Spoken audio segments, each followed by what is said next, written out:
তোমাকে ছেড়ে যেতে আমার একটুও মন যাচ্ছে না। আমি চলে গেলে তোমাকে কে রান্না করে দেবে না দেবে? আরে না না, তোমাকে ওইসব নিয়ে চিন্তা করতে হবে না। একার অসুবিধা হইলে পাশের বাড়ি লাইলা ভাবিকে ডেকে নেবো। থাক, আমি আর মাদের বাড়ি যাব না। আরে শালা, আমি কি বলি ফেলছি। ওগো শোনো শোনো শোনো, এ দেখো তোমার মাথায় হাত দিয়ে বলছি, রান্না করতে খাবার পড়ে যাক ছাই হয়ে যাক, আমি একা একাই রান্না করে খাবো, কাউকে ডাকবো না। তোমার মায়ের শরীর খারাপ, যাও গিয়ে দুদিন থেকে আসো গা। সত্যি বলছো তো? তোমার স্বভাব চরিত্র তো আমি জানি।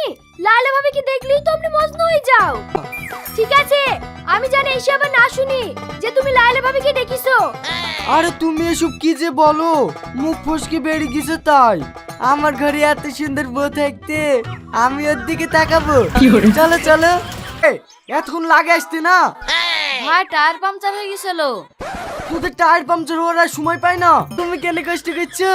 যাও যাও, তুমি উঠে বসো, আমি সব তুলে দিছি। ভালোভাবে থাকবা, আমি পৌঁছেই তোমাকে ফোন করব। হ্যাঁ হ্যাঁ, ভালোভাবে থাকবো। না, এমনিতেই লেট হয়ে যাচ্ছে।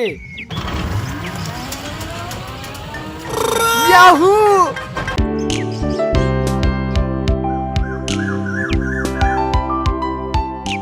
ভাবি, আমার ভাড়াটা।